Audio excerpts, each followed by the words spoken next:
Magandang naimbag nga bigat tayo amin sa ating kapatiran sa ibang bansa.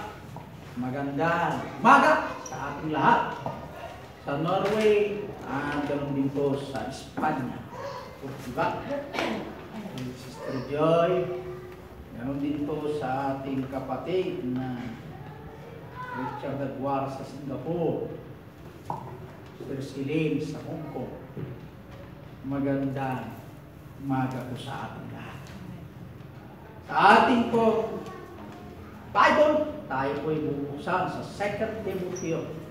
2 Timothy. 2 Timothy chapter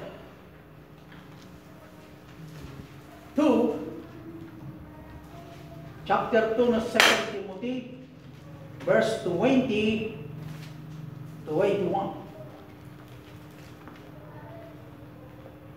2 Timothy, chapter 2, 20 and 21. Basahin natin sabay-sabay ng 20 and 21 na 2 Timothy, chapter 2. Dito sa 20, go.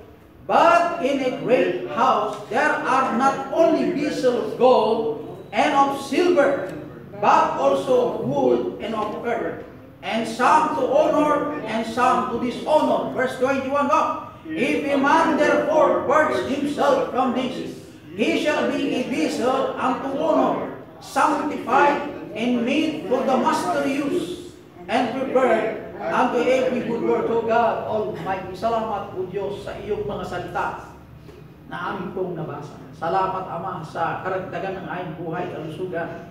At ganun din po ang pagdala mo sa amin dito po sa bahay, sa sambahan, na ikaw pong laging makita sa amin pong panambahan ngayon at sa lahat ng buhay ng bawat isa. At dalayan ko ang iyong presensya ay kumilos sa kalagitnaan po namin, na magkaroon kami, O Diyos, ng kagalakan na laging mainit sa larangan ng paglilingkod. Ang mga kapatiran sa ibang bansa ay hamunin mo rin, O God, ang iyong mga salita, upang sila po, O Diyos, ay magpatuloy na may katatagan ng pananampalataya. At ganoon din po na magbunga sila spiritually. Ganoon din po dito sa Pinas. I pray, O God, na tulungan mo yung lingkod. I am a man of nothing. I can do nothing at all to speak out thy word without thy presence. I need thy power, Father. Thank you for the provision. Dalayan ko rin, O Diyos, Sister Bernadette. Bigyan mo siya, O God, ng magandang hinga upang siya po'y makatalo service. Dalayan ko rin, O Diyos, na bigyan mo siya ang pagkatataon mabang kanyang buhay. Ganon din po sa bawat isa na may sakit, Panginoon. Tulungan mo po ang tagapagturo ng Sunday School. At ganon din po, God, bigyan mo siya ng wisdom. Ang bawat makinig ng mensahe upang ang mga bata lumaki according to grace. Thank you, Father, sa lahat. In Jesus Christ I pray. Amen. Dito po sa Timothy, chapter 2, 20-21. But in a great house there are not only vessels of gold and of silver, but also wood and of earth, and some to honor and some to dishonor. Binanggit po yung gold in silver. Si Timothy po, na bunga ni Apostol Pablo, sabi po ni Apostol Pablo sa 1 Timothy, guard the doctrine which is our message from God. Yun po ang sinabi ni Timothy sa 1 Timothy, ay sinabi ni Apostol Pablo kay Timothy, bantayan mo ang doktrina na ito po ay mensahe nagmula sa Diyos. Ang doktrina po ay marami. Doctrine of salvation, the doctrine of the Trinity. Kaya, hindi natin lahat ay matapik po ang doctrine. Okay, kukuha lang tayo po ng isa sa mga doctrine. Ang doktrina po ng kaligtasan ay yung pong ingatan ng Apostol Pablo, ay Apostol Pedro, ay Apostol Timothy, na nagmula po ang advice na ito kay Apostol Pablo, na ingatan mo ang doctrine na ito na mula sa Diyos. Sa 2 Timothy, sinabi rin po ni Apostol Pablo, guard the testimony which our life from God.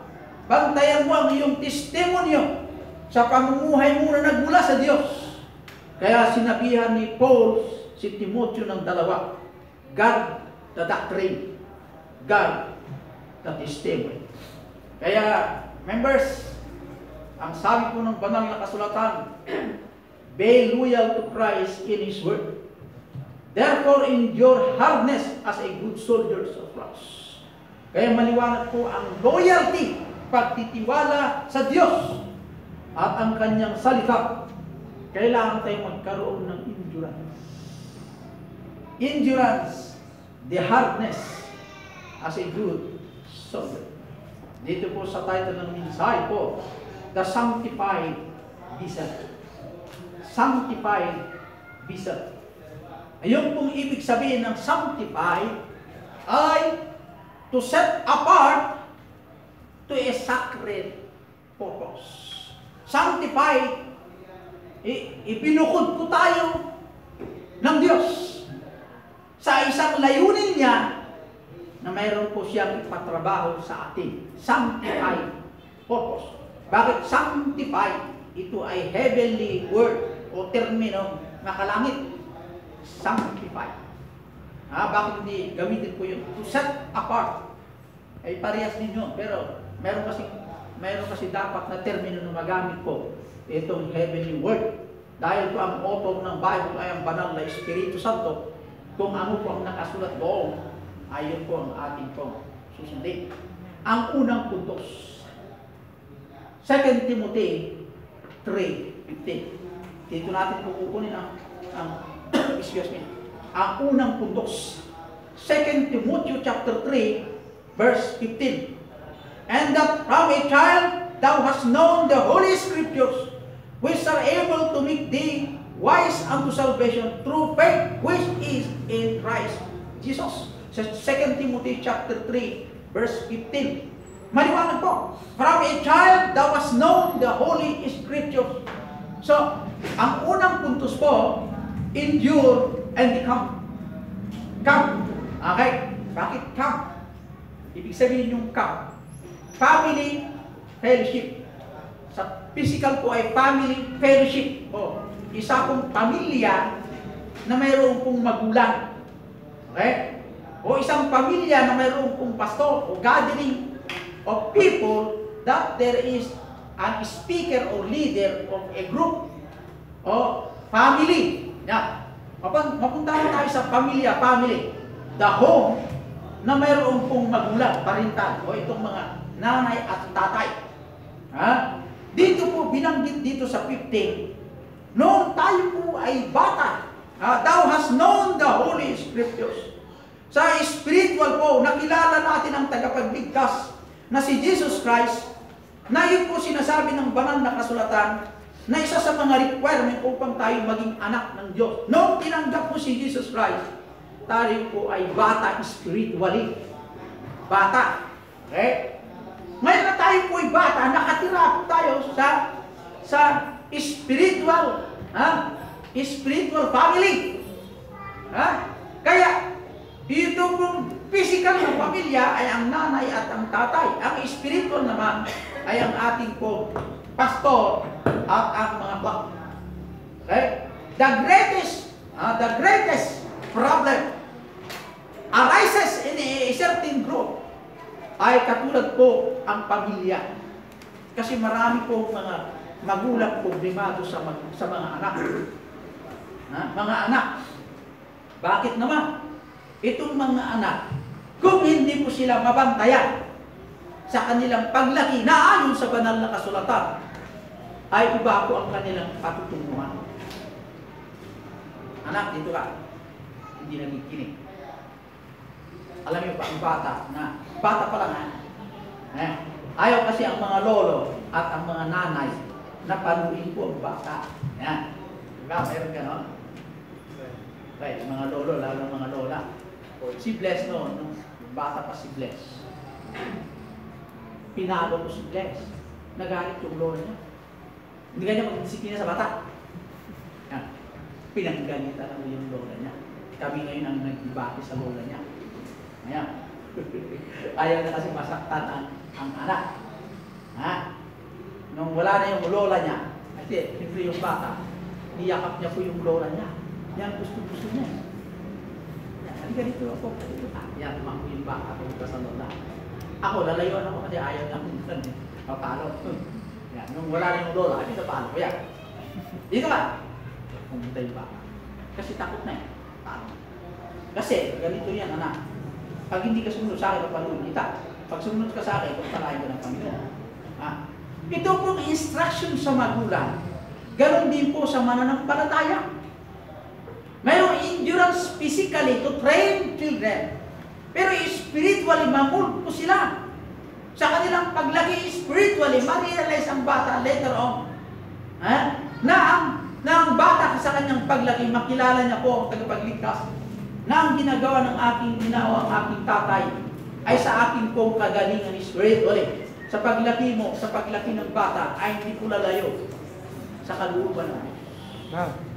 Kaya, the guard of our testimony is in the home, which is the training center of the Christian life. Tahanan po ang pinakamahalaga na training ground for the children.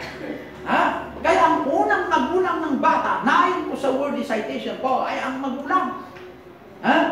Kung ang magulang ay Kristiyano, anak ng Diyos, ang tahanan po ang pinaka-center ng training ng bata. Bakit? Ang center, kasi kasama niya lagi ang nanay at ang tatay.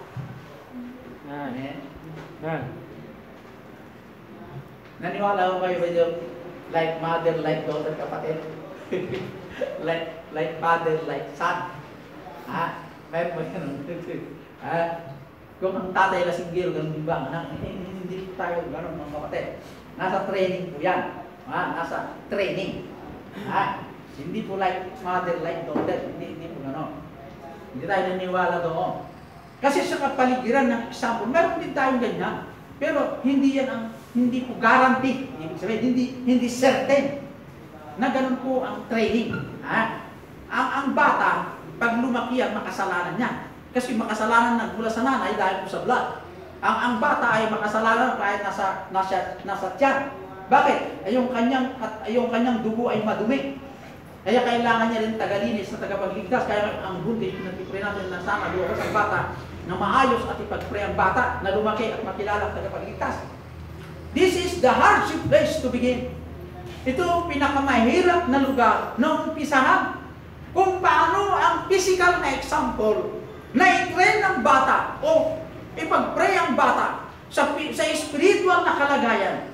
Ang pastor, pinapakain niya rin po yung newly birth and newly Christian spiritually. Pagdating sa buwan na lumipas o taon, magmamature po yung kung Kristiyano. Preparation lamang po ang digmaan. Marami na po nawala. Bakit? Sa unang reason, they are not mature enough to understand the message of the Bible. Tingnan niyo po. This is the hardship, the hardest place to begin. If we train child, kaya kung mag-train kayo ng apo, yung musmus na kaisipan ng bata, hindi siya po ang masunod pag ikaw po ang lola. Bakit? Ang bata hindi na pa alam yung stages na 2 years old, 3 years old. Dapat ikaw po ang manguna ang masunod sa desisyon. Bago mo sabihin yan, anak, ganito yan, ako, ganito yan. Pag yung gusto mong masusunod, ganito po ang ganyan. Pag ang sasabihin sa iyo masusunod, nakukuha yung nasa taas, iyo po ang Panginoon na lumikha ang lahat. Makapangyarihan ng Diyos yun, anak. Pag susundin mo po yan, pagpanaay ka ng Diyos. Kung matigas ang ulo mo, kung ito si Divya, gusto mong bayan niya. I-train po ang bata according to God's ways. Iyon po ang pinakamahirap na pagtuturo na umpisaan ng magulang. To train children. Pag tayo po'y nawala na, maalaala yung bata. Na, tama pala yung sinabi ni inay o si tatay. To serve God ay pinakamahirap na i-train. Bakit? We are all begin at childhood spiritually. Nag-umpisa po tayo sa childhood pagdating po sa spiritual birth, physical birth.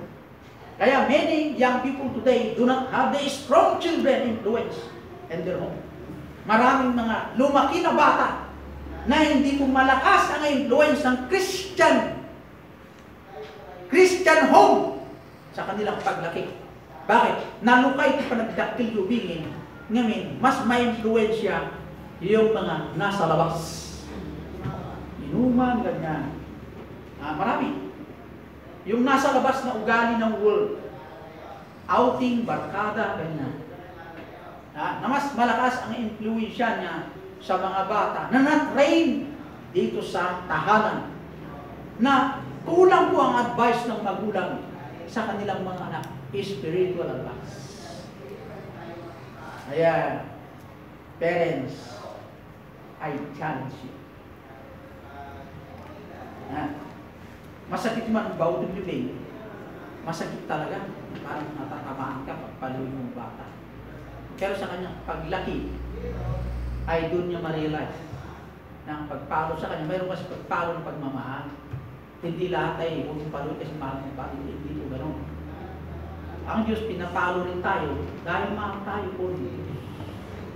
Ayaw ng Diyos paluin tayo, pero because of our attitude na disobedience, kaya tayo po ay sinasaktan ng Diyos para ma-realize mo na mahal ka ng Diyos. Ganon din po sa bata, sa kanyang paglaki, ay makilala niya po ang Panginoon. Kasi marami yung pinuntahan sa Vizcaya. Lolo, bili ka ng ganito. Lolo, bili ka. Puro jali pa naman. Jali pa naman. Sinuto. May kaya rin yung lolo. Hindi ako. Hindi kinakaya maayos. Kinakako. Ikaw naman, sayang ka. Diba? Yung jali pa isang order ng manok, kinalahati lang, ayaw niya. Nasa order naman ng iba. Nasusunod yung bata, parang yung bata ang hinaro niya. Gusto ko yan. Sabi niya, bilhin mo niya kasi mahal yan yung ako. Mahal yan ako. Ayun lang, ayaw niya saktan. Yun ay palatandaan na mahal niya ang kanyang ako. Okay? Na hindi niya alam na ito po ay nabubulig sa pagkasuwain na bata. Nasa stage pa lang na 5, 3, ganyan, pataas na edad. Dito muna habang mura-mura, habang young ang kanyang mind, ituro na sa kanila ang tama po paglaki ng bata. Ganon din po sa spiritual. Tingnan nyo. Marami rito na young people pala, hanggat nag-asawa. Kunting ketik, wala na. Ibig sabihin, ang pastor, huwag pala mag-expect na lahat pala pumunta rito ay mature na. Kahit matagal na na-attender dito, puro pa 10 taon. Pag nakarinig yung ayaw niya, wala na. Ganon po katindi ang liit ng pananampalataya. Kaya, what is the purpose in coming to the church? Amen.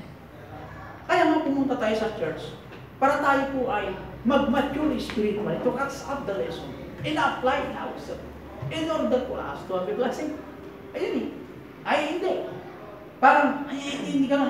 Kaya nga, ang tema po ng ating ano dito, we are now going to develop a Christian to be fighter someday. Kasi kahit po konti po tayo, kung palaban tayo sa pananampalataya, we are now going to face the enemy line bilang the front fighter. Ang problema sa atin, dito pa lang sa organisasyon, nagkakaroon ng digmaan. Dapat ang pananampalataya nagkakaisa labang sa isang layunin. Katulad niyan, si Satan, ang daming mga alipores yan. May sariling mga preacher, may mga sariling pastor din yan. May mga minister din yan. May mga nangangaral din. Paano natin maharap ang lahat ng mga ito kung hindi po tayo mag-mature spiritual? Kailangan hindi ka magwagi sa labanan kung hindi ka muna magiging spiritual. Hindi ka pwede pupunta sa bakbakan sa kagubatan kung hindi ka na well-trained. Kasi po yung nasa kabundukan, sana nila ang bundok.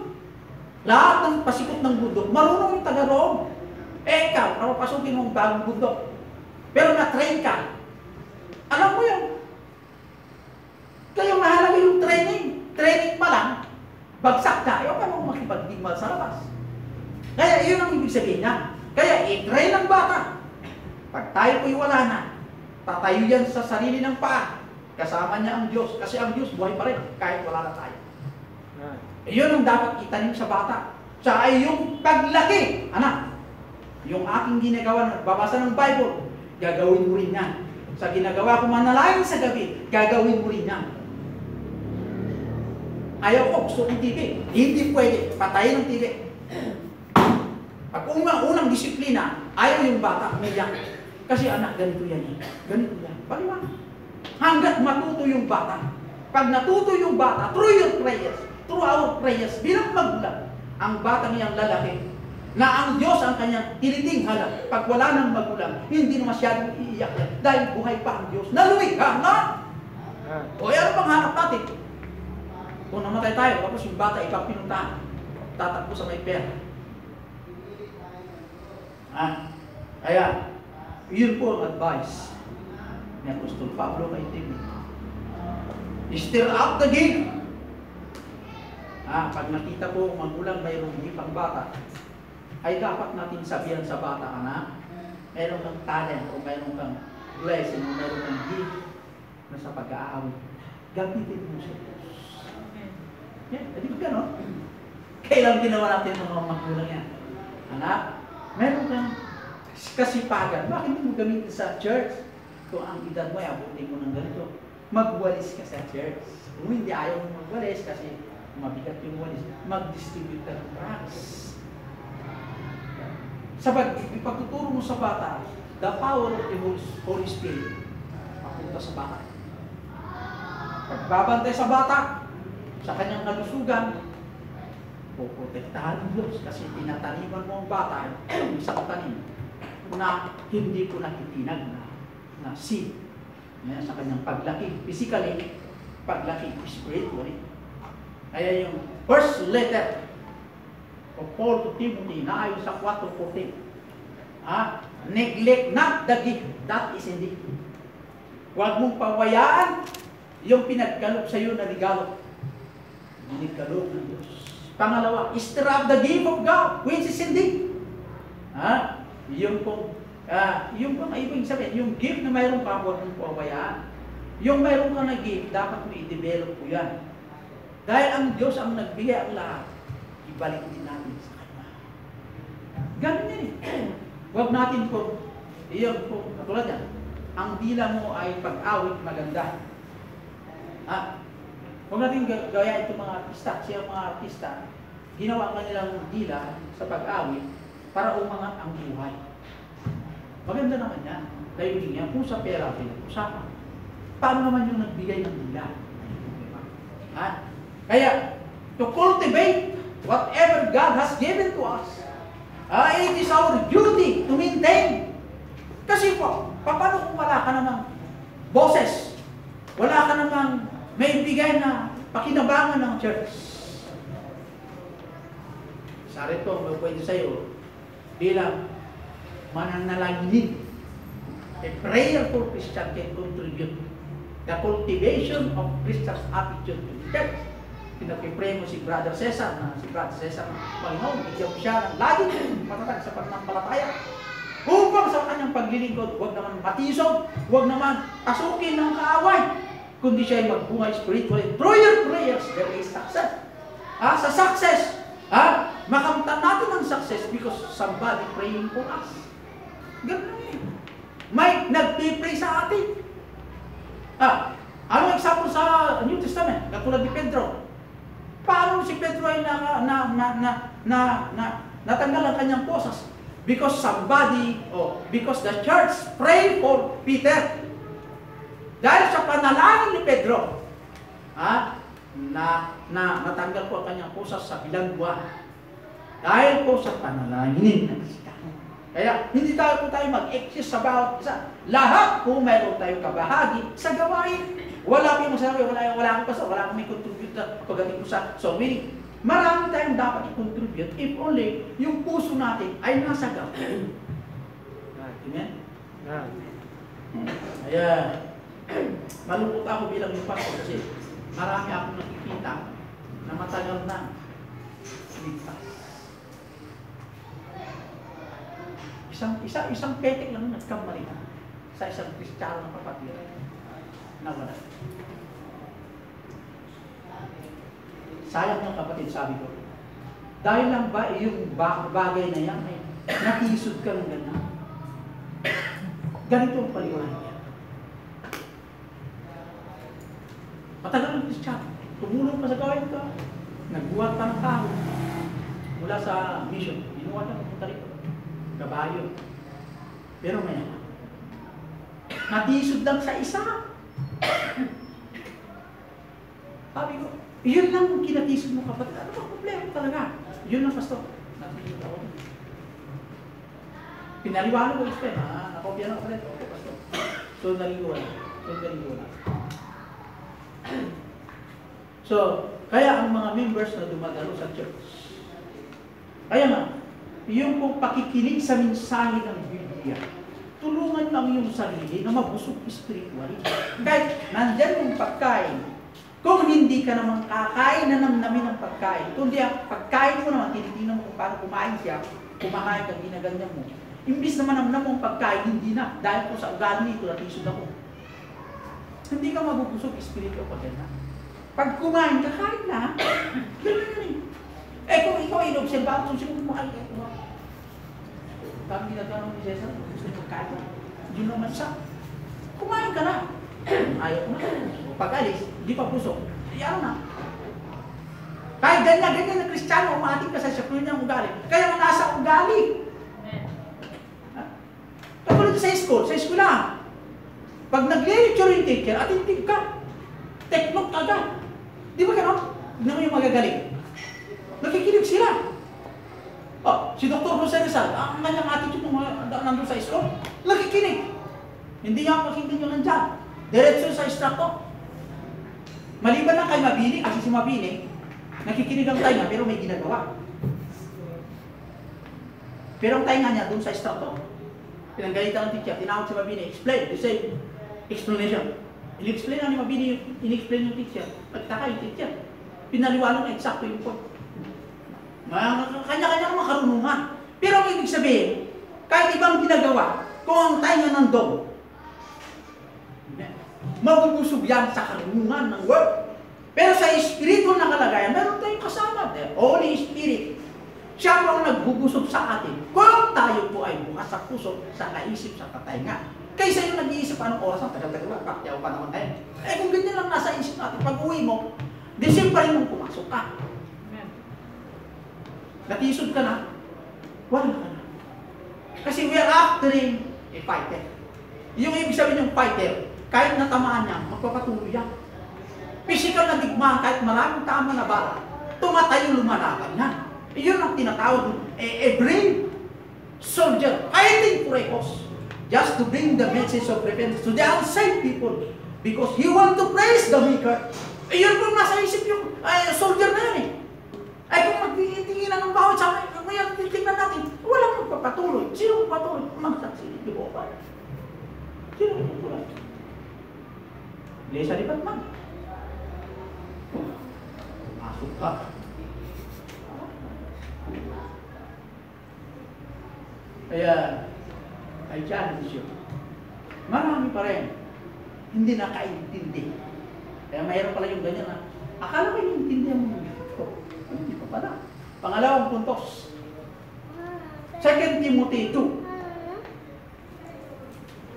2 Timothy chapter 2:3. Thou therefore endure hardness as a good soldier of Jesus Christ. Endure in the field. Endure in the field. Thou therefore endure hardness as a good soldier of Jesus Christ. Dapat magkaroon tayo ng endurance in the field. Kung tayo po, ang field po ay itong sanlibutan, field, ang ating ginagalawan. Tayo po ay pinag-uutos ni Apostol Paul, tinutusan niya po si Timothy. Ikaw, Timothy, magkaroon ka ng endurance in the field. Away from home. Away from your loved ones. Ha? Ganyan yan eh. Magkaroon tayo ng endurance. Ha? Tulad yan. Wala tayo sa tahanan, nandito tayo sa church. Wala kayo sa school. Wala kayo sa office. Wala kayo sa business kasi we are here together ourselves to hear the message of God. Kaya tayo po yung magkakaroon po ng tinutukoy na endurance. Magkaroon tayong character na ma-endure. Itong physical na ito, may pagtsatsaga. Kahit maraming alimusta ng mga tao, matyagain ang katawang ito. Kahit anong sinasabi ng mga tao sa labas, kung ikaw ay nagdadala ng mensahe, nag-distribute tracts, nananalangin, maraming sabi sa akin, hindi natin inintindi yun. Because we want to praise the Maker. Pinupuri natin ang gumawa sa atin. Bilang as a soldiers of Christ, we should endure hardship. We should endure hardship. Any kind of friends in this world, ano man ang kaibigan natin sa lupang ito na mababait sa atin physically. Pero sila po ay wala sa langit balang araw kasi hindi ko nila alam kung sarili kung ligtas ko sila o hindi. Hindi mo maiwanan ang mga yun ng barkada. Anong mas higit sa iyo? Example si Pedro. Peter, do you love me more than this? Ayan po, example. Peter, do you love me more than this? Kaya ang Kristiyanong mandirigma, marami pong mga tama yan. Kung totoo tayo po ay Kristiyanong mandirigma. Maraming mga Kristiyano sa pangalan, kunting petek tumakbo. Hindi yan ang kailangan natin sa battlefield. Ang kailangan natin, yung mga sundalo, palaban. Stand firm in the field. From thy roots, nung bata ka. Kaya mahalaga inaalagaan yung bata eh. Sa kanyang paglaki. For the third point, 2 Timothy chapter 3, verse 1. This know also that in the last days, perilous times shall come. Endure in the fight. Endure in the fight. Amen. The battle is on, and our faith is assailed. Stand firm in being strong. Sa Kristiyanong pamumuhay, mga kapatid, be strong. Nangyari na sa kay Joshua sa mga Old Testament martyrs. Nasilanin ko nagsasabi sa atin, be strong. At ang Diyos din nagsabi sa kanila. Ang Diyos din nagsasabi sa atin sa New Testament, be strong, soldiers of Christ. Kaya, onward, Christian soldiers, up.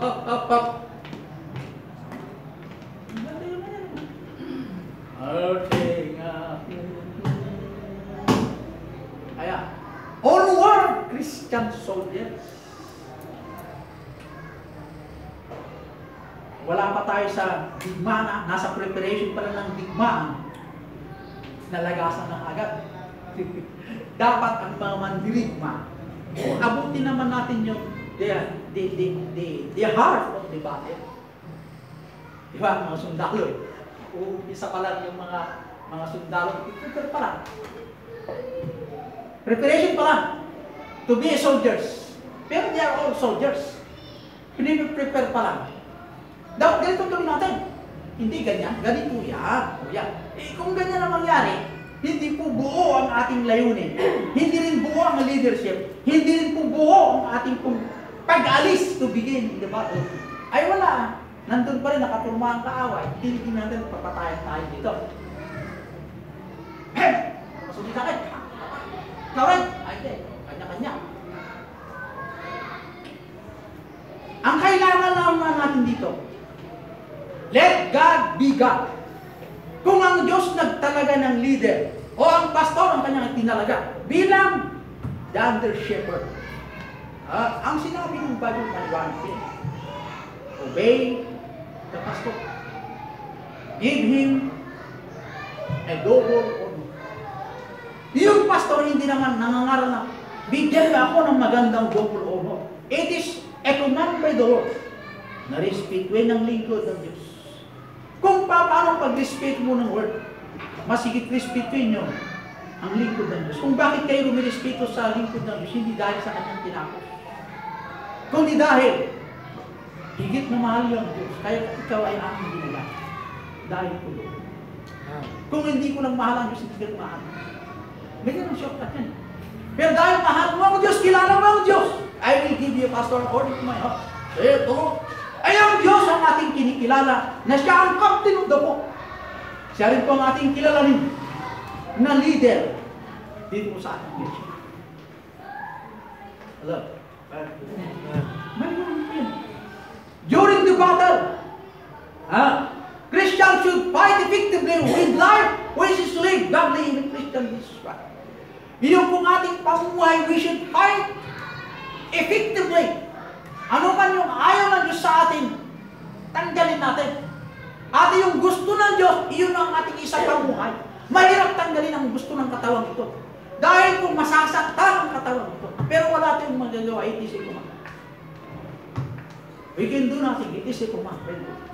Hindi nagre-request ang Diyos, it is an order from the Lord. During the battle, kailangan yung armas. Huwag mo iwalay sa sarili mo. Ang Kristiyano pamumuhay, huwag mong hiwalayan ang banal na kasulatan sa buhay. The Holy. Ang Kristiyano, physically, ang mga soldiers of Christ, yung kanilang baril, nasa gilid lang. Pag magkaroon ng digma, mayroon siyang baril. Sa atin naman bilang anak ng Diyos, huwag natin hihiwalayan ang salita ng Diyos. Kung paano katindi, kalakas po ang armas ng sanlibutan, mas higit makapangyarihan ang armas natin mula sa Diyos. Ito po lang ba?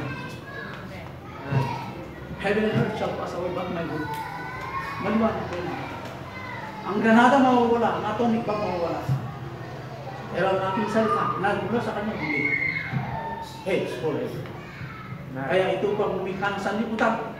Kaya endure in the fight, Christian. In the battlefield, mamasyal ka sa barangay-barangay, ang dami naghihintay ng mensahe. Pero wala akong nagsuko ang buhay para lamang ibahagi ang salita niya. Kukunti ang magsuko ng buhay. Dahil unang sa reason ay pinance. Pinance ang reason. If ever we commit our life unto the Lord, ang Diyos ang inuna mo, finance will be the second. God will bless. Kung ang employer mo ay si ganitong electric company, pumasok ka dyan, isusweldohan ka yung mga employer kung anong kumpanya pinasukan. Hindi ka pabayaan. Kung ang ating business, ang ating Lord Jesus Christ, ang ating pagkukulit, hindi rin tayo pabayaan. Kung gampanan lang natin ang ating tungkulin to share the message of repentance unto the unsaved. Amen? Christians, sa 2 Timothy 4:6-7, 2 Timothy chapter 4, 6 and 7, endure the death when life is ending. Yung ating pamumuhay, to endure the end. Christians should have the attitude bilang sundalo ng Panginoon. We should fight the better fight, the best fight that we have. And the rewards of medal is waiting for us if we do our part. We should give the best fight. Hindi yun ang Kristiyano eh. Pag pagkita ng Kristiyano niya, talaga iiyak na talaga. Uray mo kuyawan na pinag-iyang tao. Dahil niya pa rin ang mensahe mo. Disregard na po yung mga criticism ng tao. Yung criticism ng magulang. Criticism ng mga relatives. Criticism sa lahat ng kapaligiran. Disregard na lahat yun. Just to bring the message to the outside.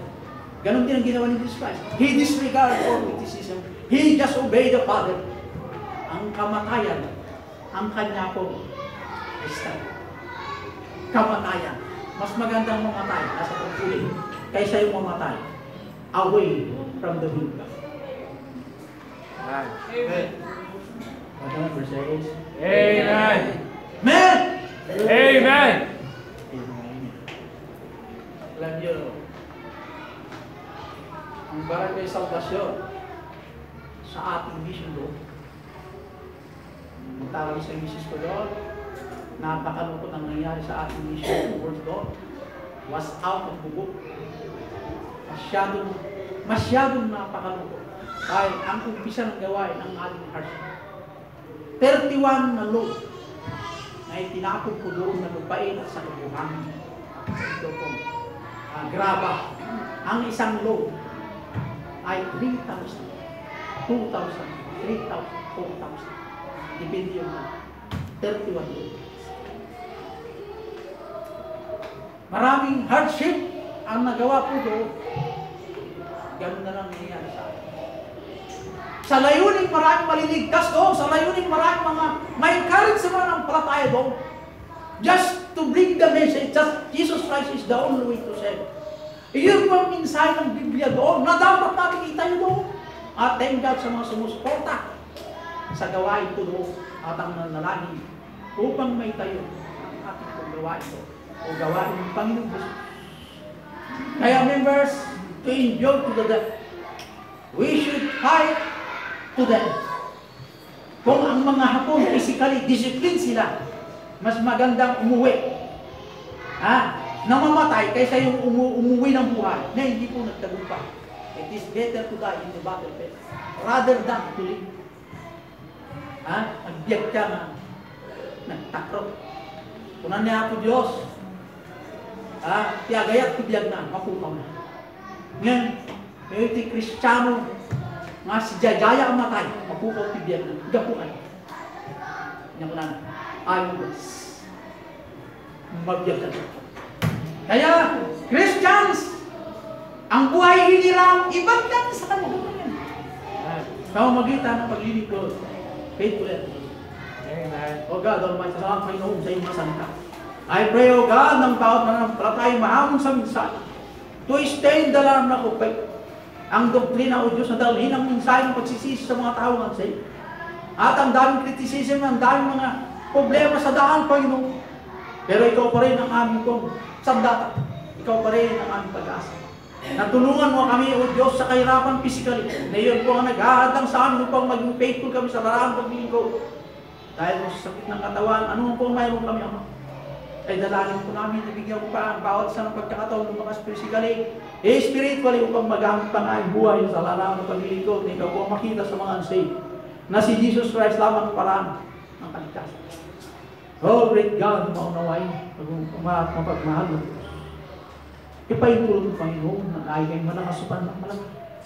Tatawad, Ama, sa maraming kakulangan sa 2000. Nawa, involve mo kami maging effective, more effective sa 2000. Na kami po'y maglingkod, ikaw lagi makita sa laking panahon. Maraming salamat sa mga advice, sa mga ibinibigay mo sa amin, O Diyos, na paalala upang kami po'y maging magamit sa inyo. In Jesus Christ, I pray. Amen. God bless.